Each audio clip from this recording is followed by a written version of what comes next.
Hi students, welcome to economy and class online classes. ఈరోజు ఒక ముఖ్యమైన టాపిక్ని తెలుసుకుందాం. జాతీయ ఆదాయం.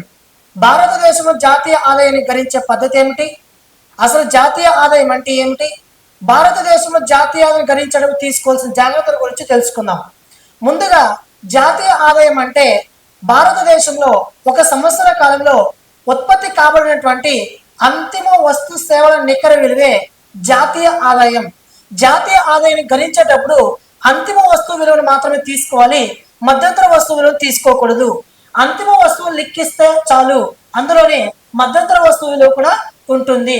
భారతదేశంలో జాతీయ ఆదాయాన్ని ప్రస్తుత ధరలలోను మరియు స్థిర ధరలలోను ఎన్ఎస్ఓ గణిస్తుంది.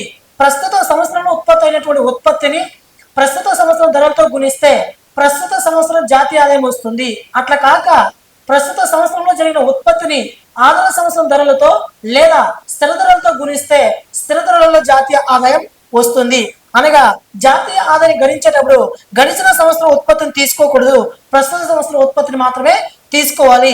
భారతదేశంలో జాతీయ ఆదాయం గణించేటప్పుడు ఒక గృహిణి, ఒక కుటుంబంలో ఒక మహిళ అందించేటటువంటి సేవని జాతీయ ఆదాయం గణించాలా అంటే భారతదేశం జాతీయ ఆదాయం గణించేటప్పుడు ఒక గృహిణి సేవను లెక్కించకూడదు. కారణం ఏంటంటే ఆ గృహిణి కుటుంబంలో భర్తకి బిడ్డలకి అందించే ఆప్యాయత, ప్రేమ వీటిని ద్రవ్య రూపంలో కొనలేము. కాబట్టి ఒక గృహిణి అందించేటువంటి సేవని జాతీయ ఆదాయంలో గణించకూడదు.